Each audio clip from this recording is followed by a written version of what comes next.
Hello my little honeys, welcome back to my channel. If you are new and this is the first video you are ever watching of me, my name is Anastasia. I'm a Toronto-based actor, content creator, and a social media manager. I am heavily involved in all aspects of this industry. And if you are a returning viewer, welcome. I'm so happy to have you here. Welcome back. Honeys, we made it to 1K. This is so crazy. I don't even know what to say. I want to cry, but I'm not going to cry.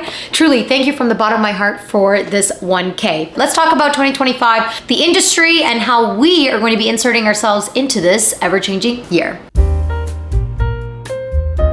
Let's just recap first of all on what the hell's been happening with 2024 and how we're moving into 2025 and how this affects us. 2025 is going to be a year that we're getting back into it. Things are coming back into play, new things are coming, like the industry is booming back to where, I wouldn't say where it should be, but where we're pretty much very close getting to it. And I'd like to say it's a new version of that industry because we unfortunately will never go back to what we had in 2019.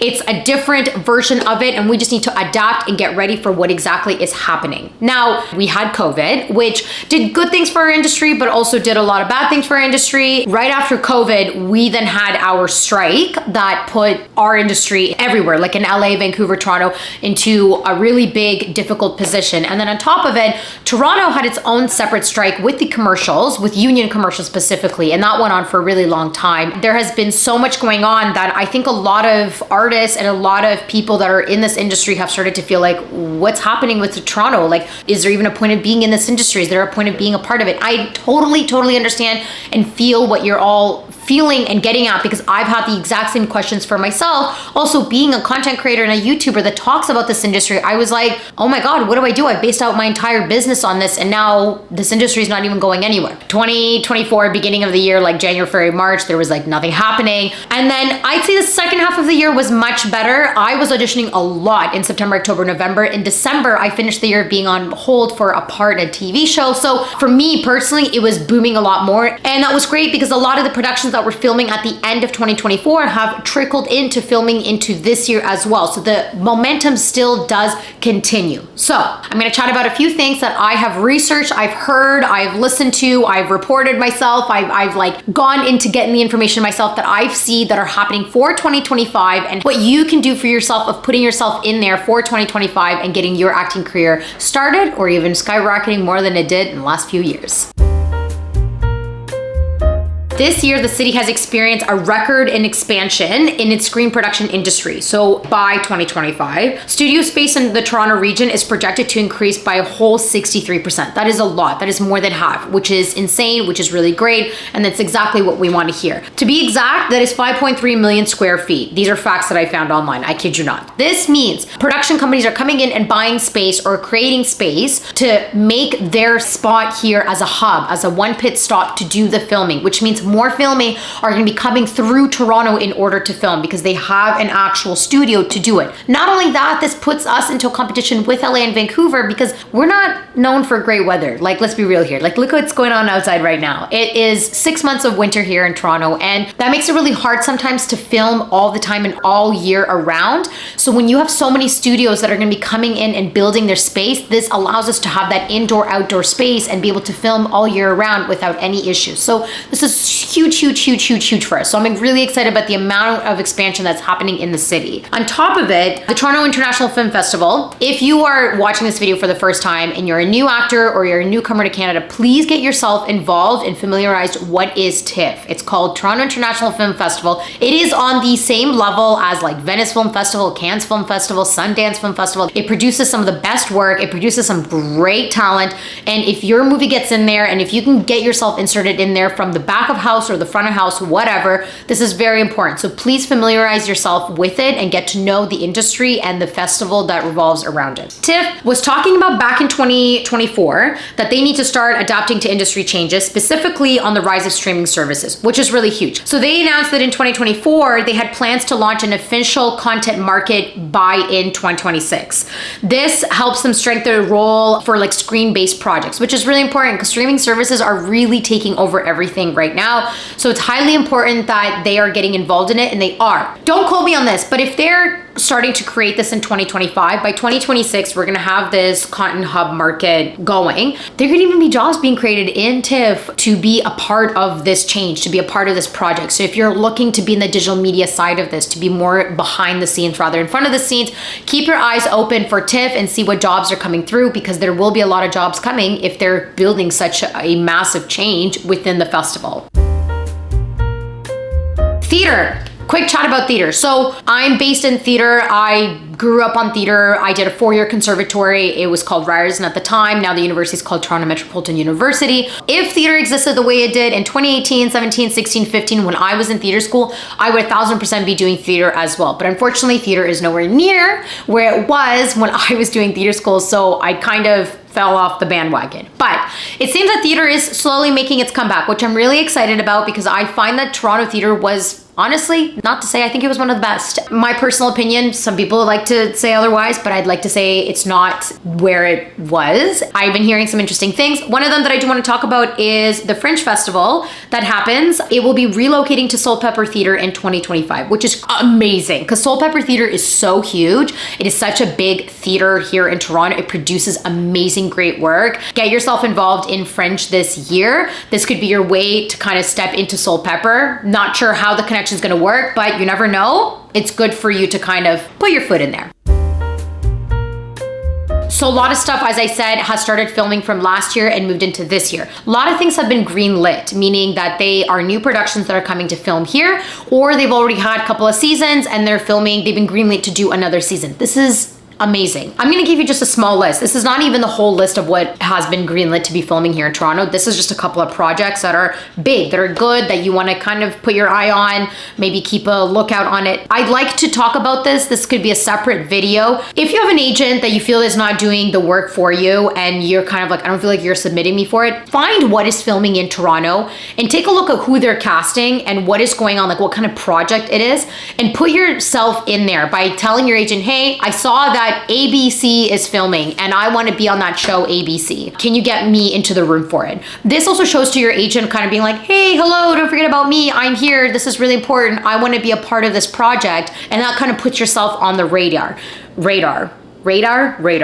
Bunch of feature films are coming back, which is great. Indie projects, this is awesome. Hallmark movies are making a comeback, which is amazing. One of them I want to talk about is A Merry Little Xmas, not like X, but like X, like ex-boyfriend, ex-girlfriend. Produced by Wild Pitch Productions. It's directed by Steve Carr, and Jeremiah Samuels is the producer. So it is actually scheduled to start filming on the 31st of January, and it continues into March 12, 2025. So if you can get yourself in there, that'd be great. It's starting to film like now as this video is being out. Otherwise, for TV, we have a lot going on. First of all, Murdoch Mysteries season 18. Hello, I love this. The fact that Murdoch Mysteries is still going strong makes me very, very happy. This is like our version of Grey's Anatomy. It started filming last year and it's continuing into this year. There was one called The Light. It's an episodic series and it is started filming again last year and it's also filming well into March as well. We have Copenhagen. It's a techno thriller series. It's actually starring Simu Liu and he's started filming last year and again also goes into March as well. So there's a moment there. Starfleet Academy is an episodic series. This is also continuing from last year filming into this year. Another one, this is really big. This one's called Something Very Bad Is Going to Happen. It's a streaming series. It is going to be a Netflix based, and funny enough, I actually auditioned for the lead part for the show last year.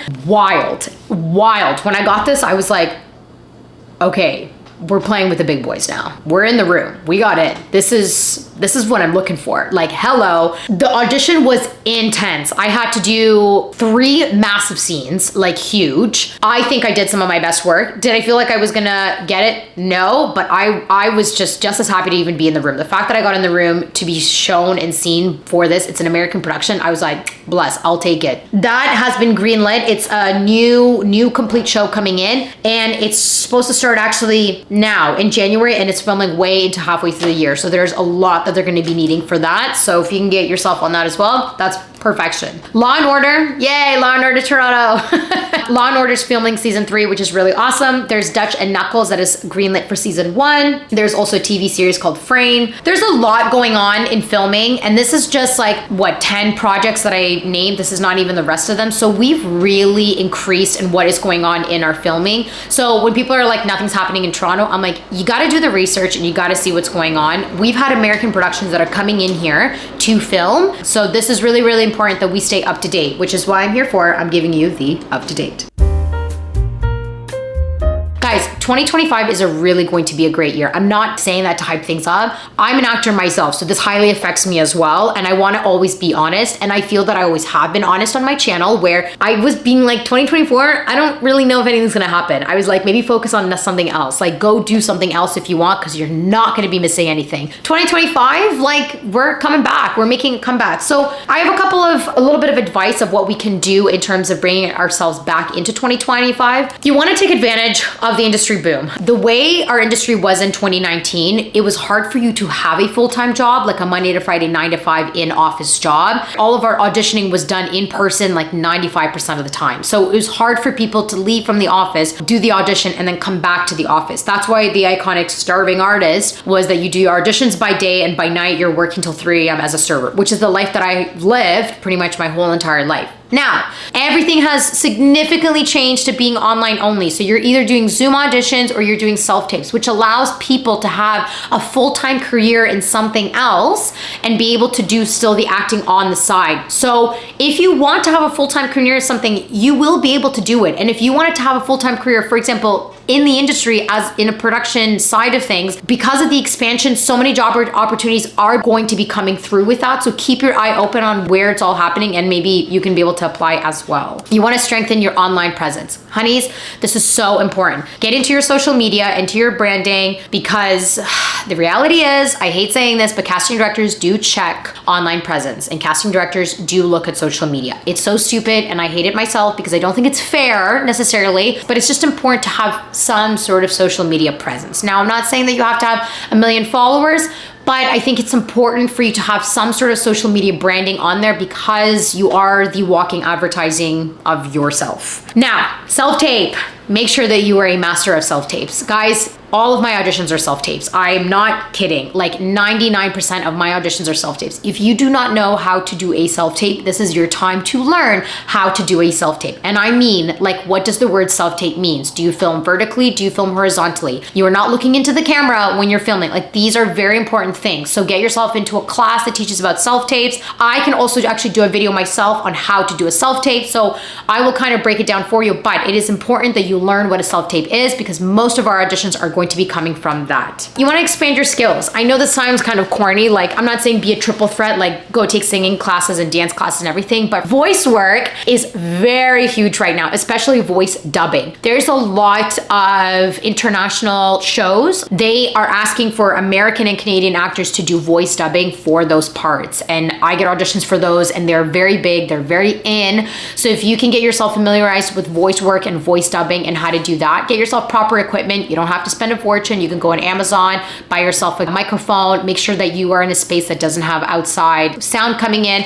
But these are things that will also just give you more room and more opportunities to grab onto, and from there you can continue growing. You want to continue networking. This is really important. I talk about, I do find that the industry has changed, where if you know someone that knows someone that knows someone, this is how you end up getting into the industry. So I'm not saying you're not going to get an agent if you don't know anyone. That's not the case, but if you network with people and you make connections and you are honest, being like, I'm an actor and I'm here to work, eventually the work will pay off. Get yourself familiar with TIFF, the Toronto International Film Festival. I had someone actually recently reach out to me who just moved to Canada and they did not know what TIFF was. I'm like, this is something where you have to kind of get to know the market that you're playing in, because you don't have an advantage right now with Canadian and American actors. You need to have an advantage by knowing what goes on, so then you're on your feet, you're smart, and you know how to network properly. You want to join join like local acting communities. So read things what's going on in ACTRA. This is our union. So stay in touch with ACTRA. You can sign up to their newsletters. They'll kind of tell you what's going on. You can put yourself on Casting Workbook, Actors Access, Casting Network. This is where also a lot of the auditions come through.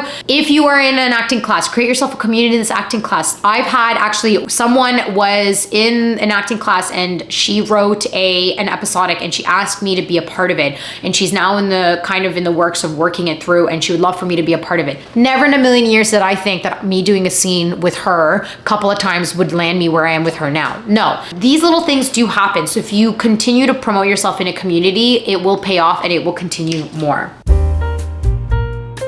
The last thing I want to talk about is the jobs and how to put yourself in a position where you're not making acting the number one thing. This industry is going to take a toll on you, and I've talked about this a lot, which is a big issue that we have in the industry. And I highly want you to understand that do not make acting your number one priority. Do not put all your entire blood, sweat, and tears into it. I did that and it completely destroyed me mentally because I was getting nothing out of it, and I was getting angrier and angrier by every self-tape, by every audition, by every no I was getting. If you find something else that you love and you want to focus on, that is great. You can still do acting on the side. The reality is, guys, we're not getting auditions like 6 times a week like we used to. Like I used to, during COVID and pre-COVID, audition so much that I was like, I don't have time for anything else. I have to only do my auditions and then my serving job at night. Now this is very different. I've completely switched into doing content creating full time.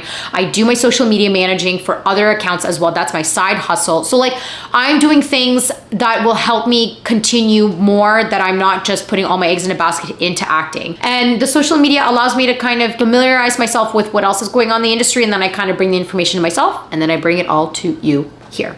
Honeys, we are reaching the end of the video. Thank you so much. I hope this was not a very long video, but there's a lot of information I wanted to kind of attach into this video. There's a lot of stuff going on, and honeys, I'm just so excited for our industry to be back the way it's supposed to be. My God, I'm ready for it. I'm like, my juices are flowing. I'm so excited. Follow me on my Instagram. And of course, I do consultation sessions here as well. So go to my website. You can hire me and we can do a session. We can talk about your journey. We can talk about where you want to go. I can look at your headshots, your self-tapes. If you're interested in a more personalized session, you know where to find me on my website. Love you, honeys. Happy 2025. Thank you to 1K, and I will see you all next Friday. Bye, honeys.